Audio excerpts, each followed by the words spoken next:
me adianta viver na cidade se a felicidade não me acompanhar? De que me adianta viver na cidade se a felicidade não me acompanhar?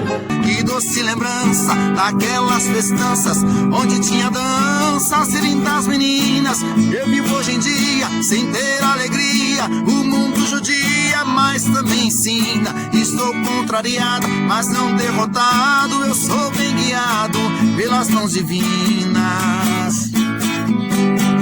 Saudade de minha terra, composição escrita pelo Goiá e pelo Belmonte, um clássico sertanejo que está aí por décadas e, digamos, vai passar para o século, para o próximo e para o outro, que retrata a história daqueles que saíram da cidade pequena e foi para a cidade grande e de repente não se encaixou, não foi feliz, aquele que largou essa casinha tipo ali, ó, como essa, e foi viver para outros lados, buscando de repente alguma coisa que não deu certo, mas que um dia decidiu retornar e lamentou muito por ter saído da sua morada para ir buscar novos horizontes. E a canção Saudade em Minha Terra relata justamente isso, a vida do caboclo que lamenta por ter deixado a sua terra e retorna para ela.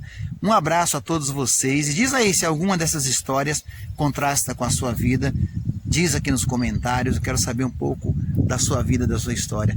Porque por aqui estamos conectados na saudade e nas coisas do sertão. Um abraço a todos vocês.